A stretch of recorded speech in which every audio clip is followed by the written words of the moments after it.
I think it has emboldened some people who were in hiding. It's scary to be queer at Fuller because you could get fired, or you could get expelled. So hopefully that courage is rallying. That's my hope.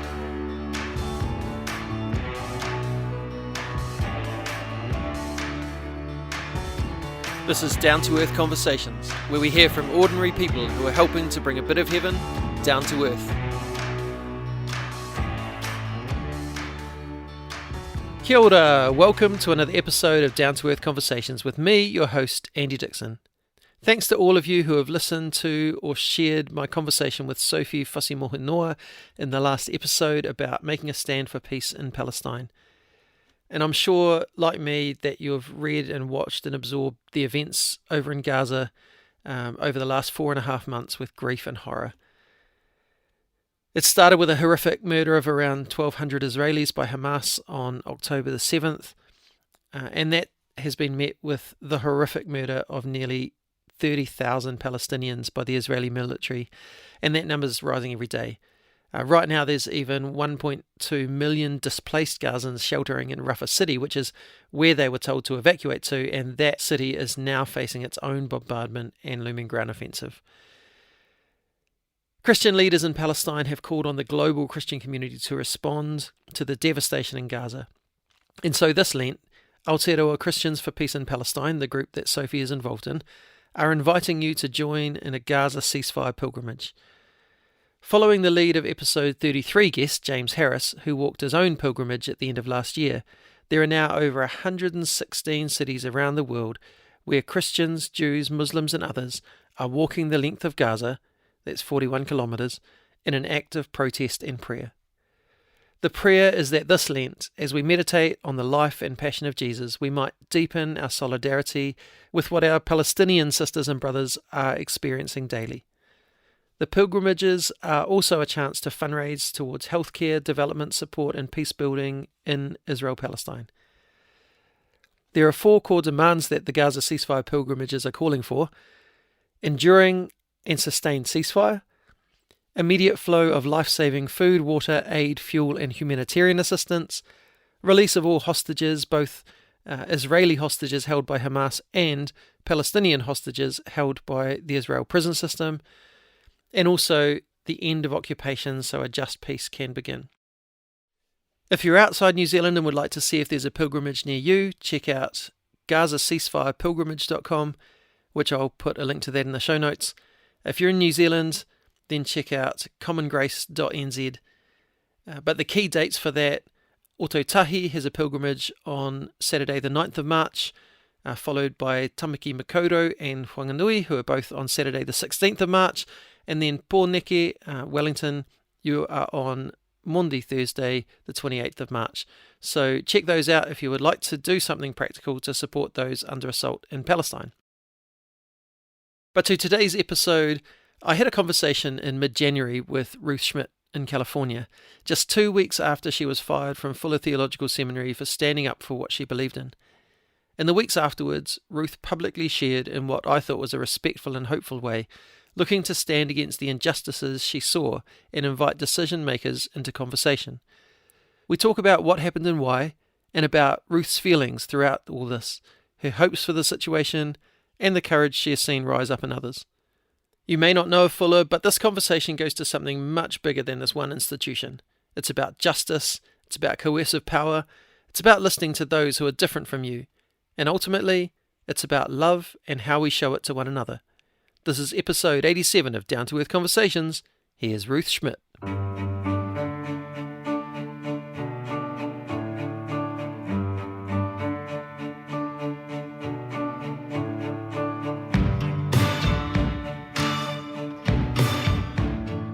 So it's my pleasure to be sitting and chatting with Ruth Schmidt today. Kia ora, Ruth. Welcome to the podcast. So good to be here. Thank you for having me. And I should explain, kia ora is hello. Well, it's a greeting in New Zealand Māori, which literally actually means have life. So there you go. Wonderful. Have some life today. I receive it. I need it this right now. Yeah. Can you start just by telling listeners a little bit about yourself? Yes. So I am on the path to ordination with the United Church of Christ. I'm based out of Southern California, and I've been in ministry for about 25 years. We like to start them young in the Midwest. I'm from Kansas City. Was raised in the Midwest and moved out to Southern California to go to seminary at Fuller Theological Seminary about 7 years ago. And while at Fuller, discerned a call to pastoral ministry, and was with the PCUSA Presbyterians for a while, and then about a year ago discerned a denominational shift in my ordination to the UCC. So that's a very quick snapshot of my ministry background. Before the whole seminary journey, I was church planting in Kansas City with the Southern Baptists. Obviously not the pastor, but very, very involved with their church planting initiative, and was also working full-time in corporate as a advertising copywriter in ad agencies. So cool. I've got a bit of I'm taking a midlife shift here, going from corporate to full-time ministry. So that's me. Nice. I did the same. Well, not the same shift. I was lecturing in sport management, and then did a shift towards church work. Oh, so fun! Yeah, big times, big changes. But no, it's been good. And I think you're the first guest that I've asked onto the podcast because you lost a job, rather than because you gained one. And we're going to get to that soon. But first, tell us about where were you working and what did you do there? Yeah, so I was at Fuller Theological Seminary on staff. I started working there while I was still earning my MDiv, and then the pandemic hit, and they asked me to come on full time on staff. I was promoted a couple times, and then my most recent title was a senior director at Fuller. Have amazing former coworkers and staff members that I have nothing but the highest regard for. I worked a lot with incoming students who were curious about our arts and theology integration. That's one thing that Fuller does very well. They have specific professors who are dedicated to helping artists figure out their call and how their call as an artist plays into who they are as a human and who God made them to be. So the image of God I love that. as a created being spills over into how we also create. So yeah, I loved it. I was surrounded by some great folks. Yeah. Yeah. And so, like, what did a director role actually mean? Like, what did you do day to day? Oh, that's a great question. What did I do? Well, it was really a wide range. So a lot of it was just managerial and project management. So setting strategic goals and like monitoring, project management spreadsheets. And then another aspect was I did all of the marketing and branding and messaging for the specific program that I was a part of, not for the whole school. And then the other part of it was a lot of running cohorts and setting up artists. If they weren't a student at Fuller, we invited them to programming that was, I guess you could say, not extracurricular, but outside of our curriculum.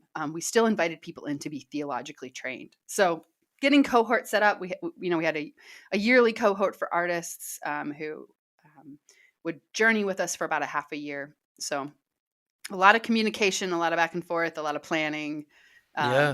Yeah. I love that whole integration of art and theology because, I'm an artist myself, a musician and a poet and stuff. And it's been my observation that art has been an added extra for a lot of the church. That you can have your faith and also I'm an artist. It's not. And if you do want to bring your art into your faith world, it's to paint pictures of Jesus, with glowing white edges and That's right. Yeah. Or really scary crucifix. Yeah. And I mean, there's some beautiful religious art, specifically religious stuff, but also just that whole thing of actually just in creating that is an embodiment of who we are as humans. The mere act of creating anything is a gift. It's something we can share with people and bring joy and beauty into the world. And if that's not a part of our faith, why the heck not? Yes, Um, totally. And there's so no people will say like, "Oh, I'm not creative," and I would be like, "I don't buy it." yeah, Like, I was once doing a talk on this, and I was like, and you can be creative in anything. You can like be a creative artist, but you could be a creative sportsman. You could be you could do creative accounting. I mean, oh, hang on, that's like illegal. that's yeah, that, that that's how might get that's us how into people talk about like getting around the outside and like doing illegal stuff. So let's not be creative accountants, but be creative while you're being an accountant. yeah. Um, There also, is a beautiful structure to an Excel spreadsheet. yeah, yeah. Um, so you began this year kind of expecting to carry on in that role. Um, Yeah, I knew the signing of this document was coming yeah. up. Okay. And so about I would say it started to kind of haunt my thoughts midsummer. Okay. So tell us Um, about this document, this thing that caused uh, an issue for you, and what led to you no yeah, longer working there. Fuller Fuller has a standard and a belief they hold internally that marriage is only for men and women to marry one another, and that sex is only for inside of a marriage for a man and a woman. So when you start as a student, you sign a document that says, one, I agree with the statement of faith, and two, this community standard that they call it is part of the statement of faith that you sign. I became a student in 2016. I didn't know that I was queer. I didn't have any convictions about my queer siblings. I signed it because I was still on my journey of, studying. But when you work at Fuller and you get promoted to a certain level, you have to sign that document every single year. And so this is a way that they kind of manage who their senior management is. And they make sure that everyone in senior management thinks the same way. So you can't, a lot of the staff members at Fuller, they start and they're not sure what they think about these things. They sign the document. And then as time goes on and the more they study and they're surrounded by queer siblings, they change their mind, but they don't have to re-sign the document until they're promoted to a senior level. So I got promoted. I knew this signing was coming. And in October, I started the conversation with my superiors about not being able to sign it in good conscience, knowing I was about to be ordained this year, and my ordination vows would conflict with Wow. that statement. Yeah. And so it really was my religious freedom coming up against the religious freedom of the institution. I have full respect for a school to have religious freedom and standards. I think that's a good thing, actually. But they should not call themselves multi-denominational when they're willing to fire a pastor from a denomination that they just don't like. So that's the crux of like what happened in a nutshell. And I know I packed all that in really quickly. So Totally. But so the denomination you're part of would send people to Fuller, would they? Or well, Fuller is interesting. Fuller calls itself multi-denominational and it's never been associated with a denomination. So right. you can go to Fuller and then you could end up in any denomination preaching. And that's kind of, or teaching, serving. And that's kind of why I think they've done so well for so long. Like Fuller's kind of been a big name for a while. Yeah. I don't think any denomination who is affirming is going to send their folks to Fuller to get an MDiv. Right. But I found my denomination after I'd gotten my MDiv. Sure. Yeah. Yeah. So yeah, the process had been a little backwards for me, or my journey had just been a little longer, I guess. Yeah. Yeah. Yeah. And so you have joined a denomination that performs gay marriages.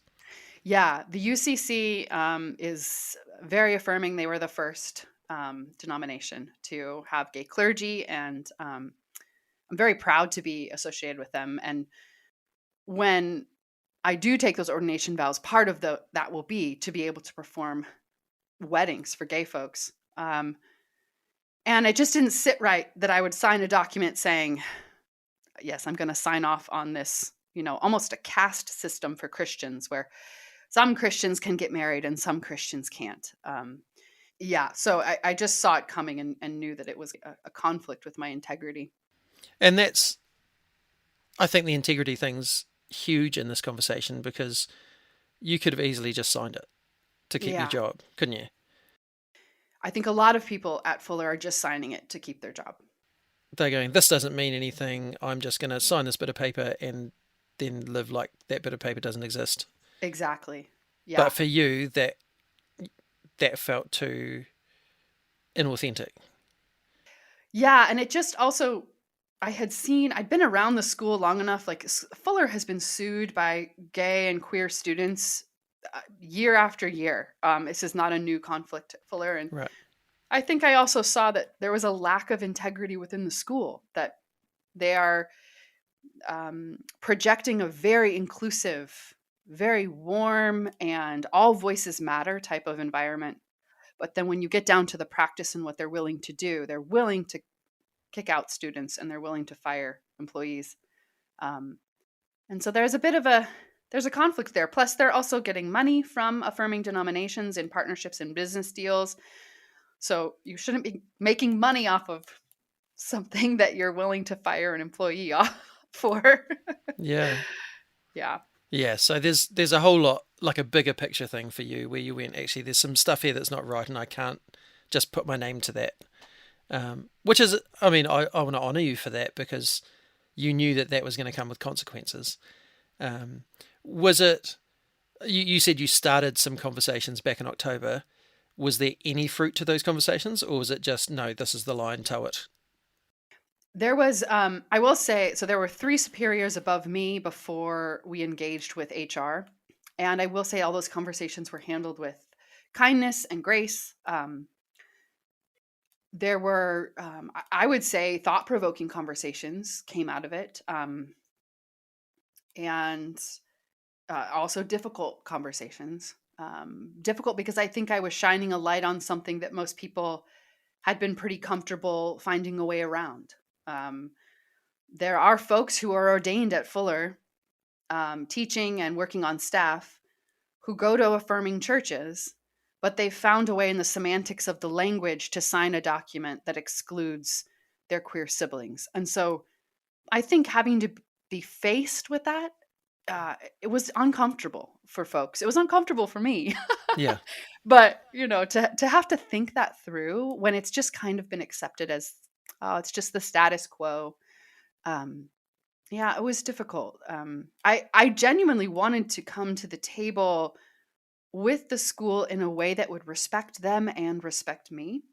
And so I drafted a legal rider that I requested to be added to the document. And I said, I will sign the contract if you accept this rider and you also sign off on this rider. And the rider basically said, I honor Fuller's position. I recognize some Christians hold a traditional view of marriage. I want to engage with those Christians in ministry, even if I don't agree with them. Yeah. But I need to ask that they also honor me. And the school couldn't sign off on that. So that was quite disheartening. I'll be honest. I Yeah. really thought maybe it was something that they could use to um, make a path forward for all the queer staff, all the queer students, but not yet. Because that's the thing here too, is that like you're not talking about an organization where like you're the only queer person around. Right. Yeah. There were many, many, many queer students. In fact, after I was terminated and I sent an open letter to the president, um, students started coming out to him. And a trans student actually came out via reply all to my open letter and just said, I've been at Fuller for this long. I'm working on this degree. Also, I'm trans. And there's nothing in your community standards that has anything to say about my identity or the way God made me. And so I think it has emboldened some people who were Yeah. in hiding. It's scary to be queer at Fuller because you could get fired, or you could get expelled. So hopefully that courage is rallying. That's my hope. And that's what I mean. I've become aware of this. We're connected online, and I've Yeah. become aware of this because you did share publicly about it, and then you started sharing about some of these stories of others that were Yeah. sharing their stories, or be it privately with you or publicly as well.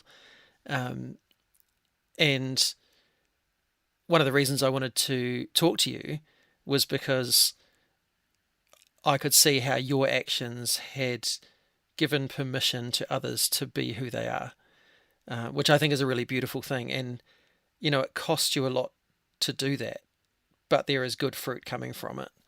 Um, Yeah. I don't know, how are you in your current environment feeling about it all, having lost your job? It's very recent, isn't it? It's, Yeah. Yeah. It happened on the 2nd. So I think it's been about 2 weeks. Yeah. yeah. Yeah. So we're talking like what are your feelings in the middle of 2 weeks on from that, and what you've seen in the meantime? I I have felt a mixture of grief and sadness, um, because after hearing some of the responses, there was also a student protest that I wasn't involved in, but just happened because of this. And after the president did a spontaneous question and answer after the protest to this chapel space, and I was just very disheartened by the way that he was talking about the queer students. So um, I've been feeling very sad for the school. It's a place I love, a place I want to see thrive. I think it's also a very important part of higher ed and Christian education is to have a school that genuinely embraces and welcomes a conservative and a more liberal leaning student and invites them into the same classroom to Yeah, wrestle with scripture. Like that just doesn't happen. Like I don't know any other school that's so the model of what Fuller wants to be, I think is very important. And then I've also been feeling a lot of relief. Like it's been a 3-month journey, very isolating, very alone. I had moments of just feeling very much like in a David and Goliath situation. Like I'm just this one single woman, in my mid 30s, like going up against one of the largest evangelical institutions of modern time. Like yeah, it's just overwhelming. So um that was it's really good to not have that feeling anymore and yeah, to know that I'm like I ended well, that I exited in a way that honors myself, that honors the spirit of God. So yeah, I've got a lot of relief. I'm like, I was telling a friend, I was like, I feel free. Like for the first time in a long time, I feel free. I'm not associated with a Christian institution that is trying to control people's bodies without listening to their stories.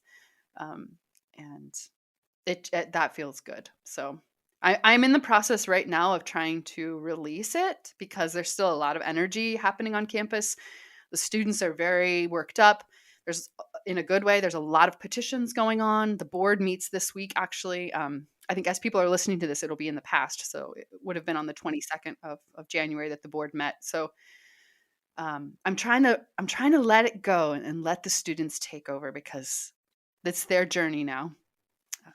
But because in the yeah, end, I guess one of the things I've seen through your social media posts and things is that for you, this has never been about getting revenge on a college. This isn't, I got terminated, it's not fair, let me get back at you by making this public. There's been a genuine, like, grieving and desire to see flourishing. And so, even in what you're just saying there about, stepping back and letting the students kind of pick it up, I love that you're noticing that actually, in the end, this is not about you. It is about you. It started about you. It's very much about you being a queer person, but but it's not only also, it's not only about you, yes, um, yes, and that there are others. If it's going to be something that causes change, it needs to be a much bigger thing than about you and your particular job, which is tough when I've been through redundancy and that was hard enough. yeah, Um, but to just be like, no, see you later. Um, we don't agree with your position. You're gone. yeah, I can't even imagine the emotions that that you're swimming through at the moment. So yeah. um, It's been layered for sure. I will say though, the comment of like it being bigger than me, there's been um that has been one of the most encouraging things that have come out of this whole situation, is people reaching out to me and saying, I went to Fuller and I hid my marriage the whole time because I was wanting to get a PhD, and I couldn't while I was married, because this person's gay. And so they hid their marriage from Fuller, and just like all of these stories of people who wanted to be in communion with a more conservative group, wanted to learn next to them, and were willing to sacrifice to do it. A lot of questions that people have asked. One of the most common questions is, well, like, why do queer people even go to Fuller? Like, and I just, I think it's so interesting. I'm like, okay, so with that logic, during the civil rights movement in America, why were we having people drink out of different water fountains? Like, this whole concept of, you have your thing, I have mine. We need to stay separate because we believe different things. And I'm not comparing the queer struggle to the Black liberation struggle in America. However, it's the same thought pattern of like, well, you don't agree, so you should have something separate over there and something different. Yeah. And I think the whole message of being a Christian and following Christ is that we have this unity that is bigger because we are following Jesus. And so I have been encouraged as I've seen people come out of the woodwork and share their story with me. And non-affirming Christians have reached out and said, I don't affirm gay marriage, but I am against what happened, and I want to see that change because everyone should have equal rights at an education. Yeah. So, yeah. It speaks to educational integrity, doesn't it? Yes. You know, the freedom of thought and the ability to be engaging with different ideas together. Yes. I'll never forget probably the best lecture I've ever been to was when I was at our Bible college here in New Zealand. I saw that there was a guest coming to do a one-off special lecture about a Catholic's view of Anabaptists, and I was like, okay, here we go. Like, let's just get ready for this party because it's going to be rough. Yeah. And honestly, it was beautiful because his take was, we always try and find unity by finding the lowest common denominator. What is the thing we agree on? But actually, I want to go, what do you do differently from me? And why do you do it? And what can I learn from that? And so he talked about baptism and said, you know, I mean, in the Catholic Church, we baptize infants. In Anabaptist churches, they baptize adults. But why do they do that? They do that because they believe that you have to have a grown-up faith. And he said, and in many of my Catholic churches, they're just filled with people with a Sunday school faith. You know, they've never progressed to an adult faith because we've never asked that of them. Yeah. And so we can learn that from them. And he just, like, there were 7 different things that he went through. Like, they do this, I wouldn't do that, but this is why they're doing it, and I can learn this from it. And I was like, man, that's beautiful. Like, the joy of differing and learning from the difference is so much more beneficial than what you were describing of, well, you go over there and do your thing, and we'll stay over here and do our thing. And, you know, it just, as you say, it's just very unchristian. Yeah. You know, it's... Yeah. Yeah. And I don't think there's room in Christianity for coercive behavior. That's just not something I see Jesus doing. And so this whole idea of telling someone, yeah, you're welcome here, you know, welcome to the party, but you can't have any cake. Like, we're going to coerce you not to have any cake. Like, I'm like, oh no, it's between that person and their church and that person and God and the denomination they're with. It has nothing to do with the educational space. So yeah, I mean, huge journey, short space of time. I did hear some of the comments that the president of Fuller had made at that event that you talked about, and one of the statements that he was reported as saying was, I don't know why anyone would come to Fuller and fear anything. And yet there is a real fear within the LGBTQI plus community. Yeah. From what I've heard the bits and pieces you've shared and stories, these people hiding their marriages and, those kind of things. So what's your response to that? Why would people be afraid? Yeah. I was very disappointed when I heard him say that because I realized how far off we were in alignment. Yeah. Because if someone who's in a position of power doesn't understand why the people around them are scared or afraid, then we're a few steps back from liberation than we thought we were.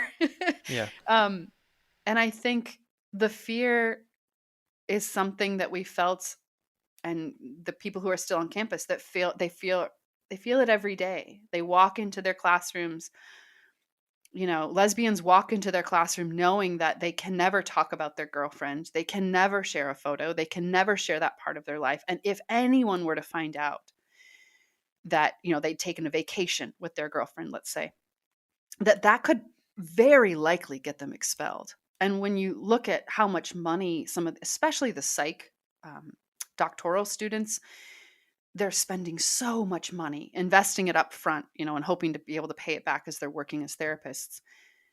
They can't risk it. And so you walk around constantly afraid that someone saw the wrong thing on social media and it's going to get to the wrong person in administration.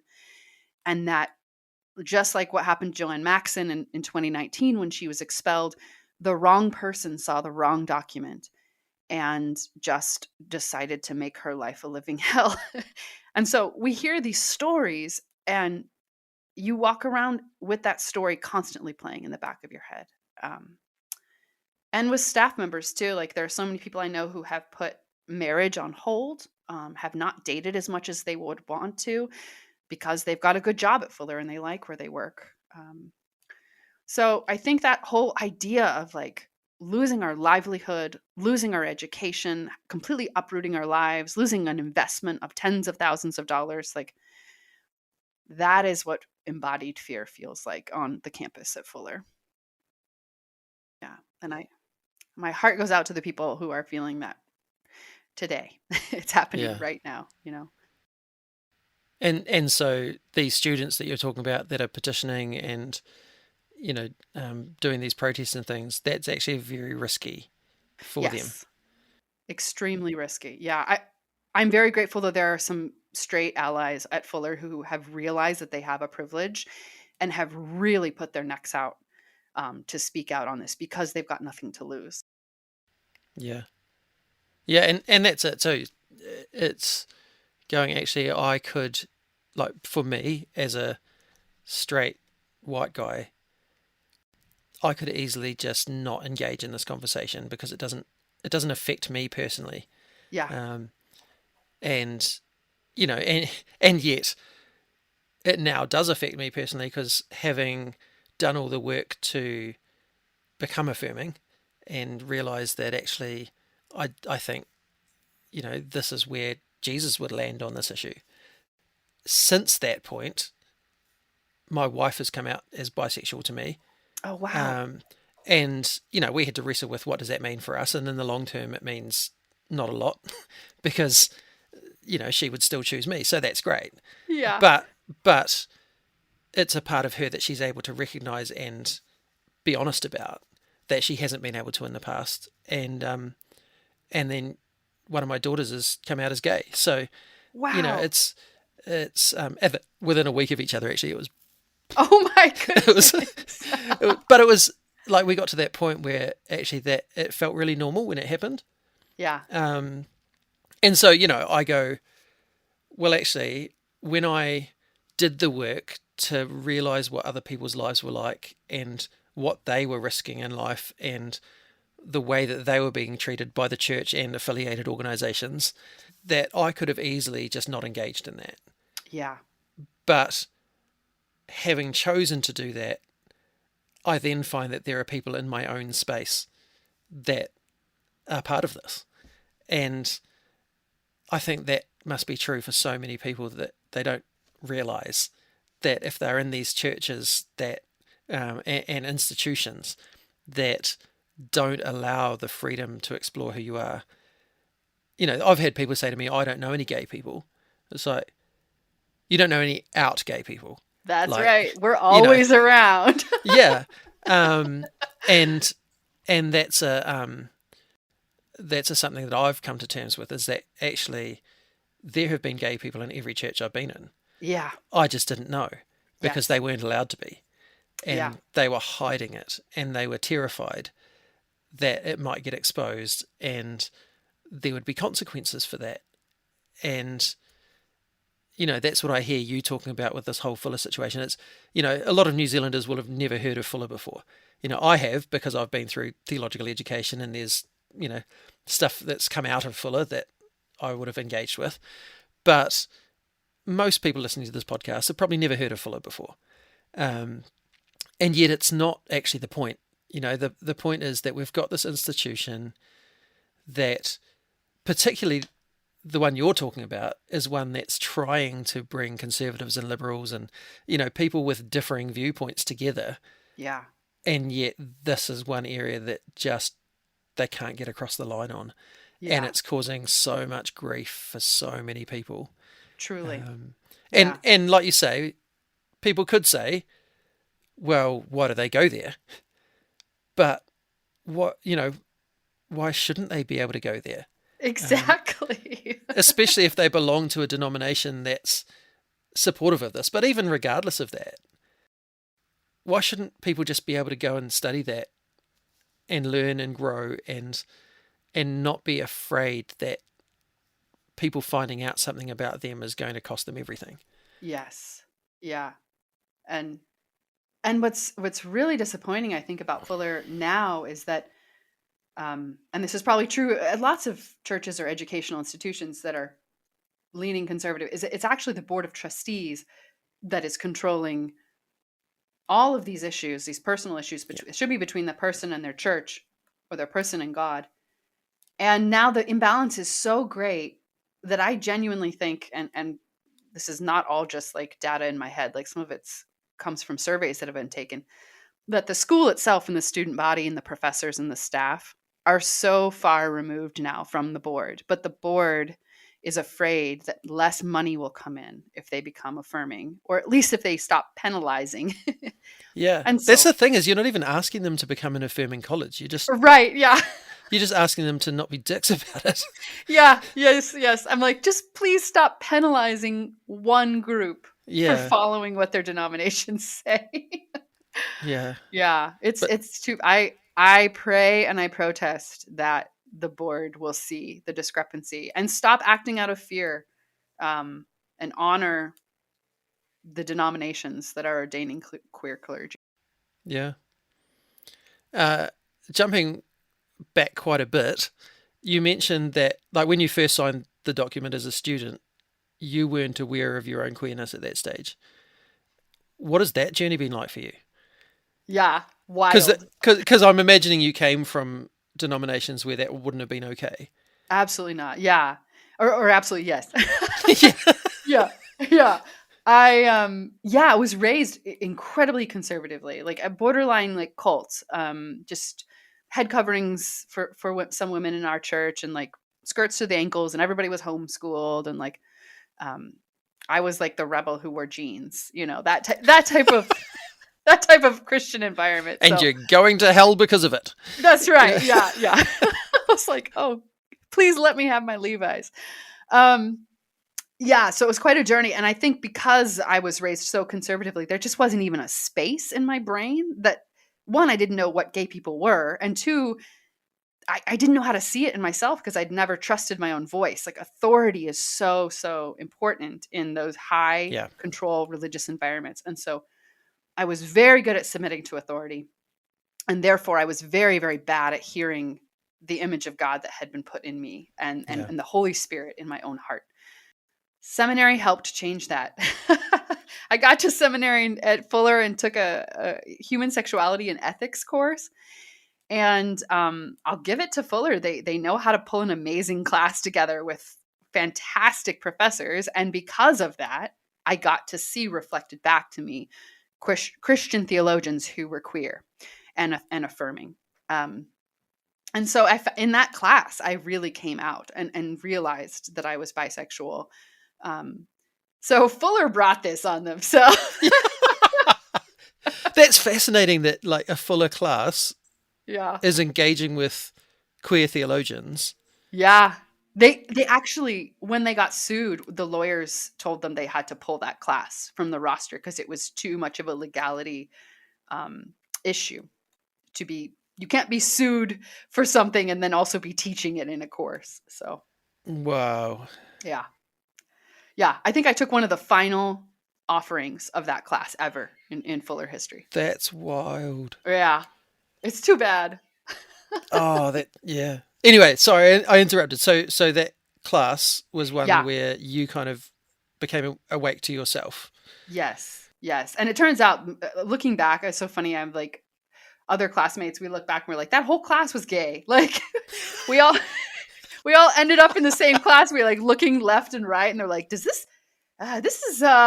really powerful. This is good stuff. So yeah, it was a wild ride. And then just working through my own acceptance of it, working through what that meant, working through discovering what attraction was like. It was just it was like all new to me, and learning to trust my heart and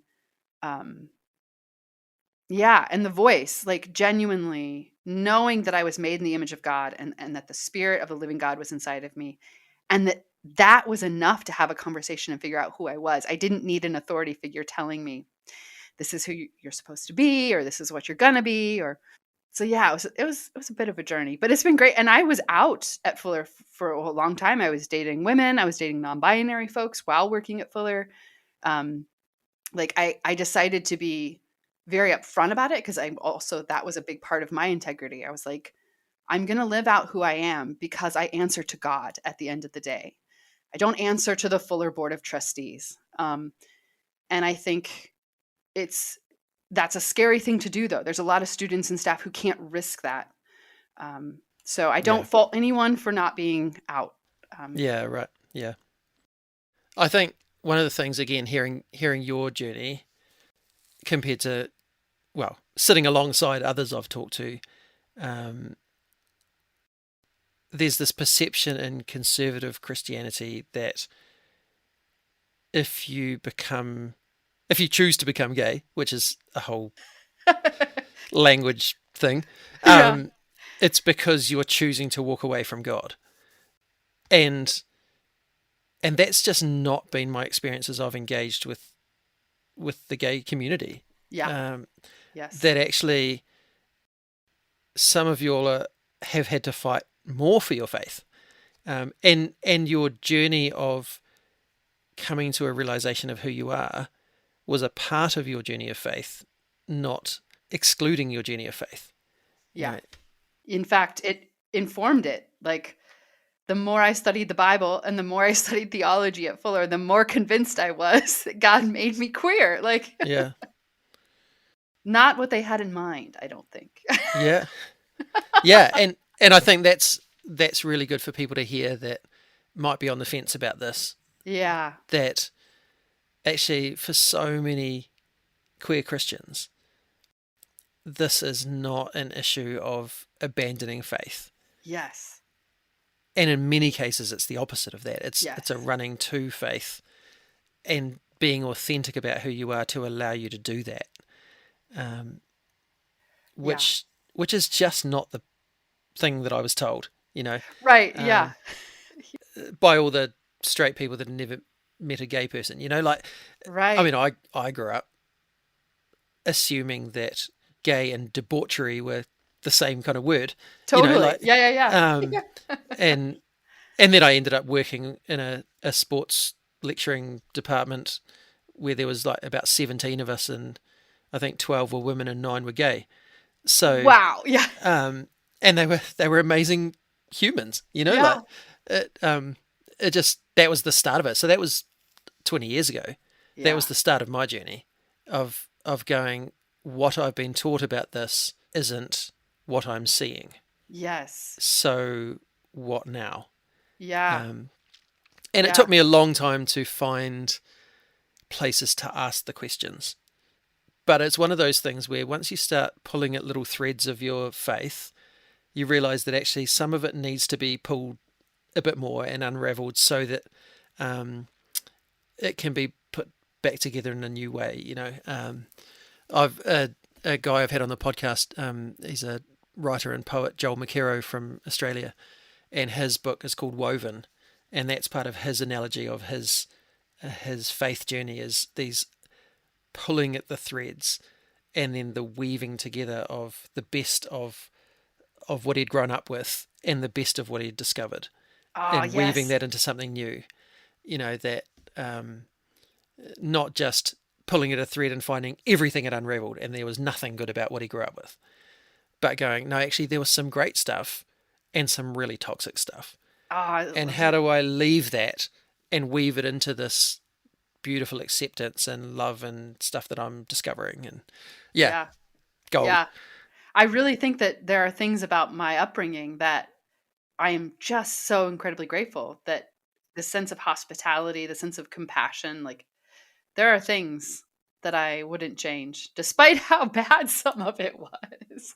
But yeah. And I also think, like, as you're just speaking about the queer Christians who have had to fight and how to make their faith even stronger, to remain in Christian spaces, I think some of the most accurate reflections I've seen of the Spirit of Christ has been in people who are willing to stick with a community that is degrading them and continually offer grace, and just grace upon grace. And I'm like, if we could just open our eyes to see how much kindness and grace some of these gay Christians are offering the Christian community, like, it's overwhelming. It's so beautiful.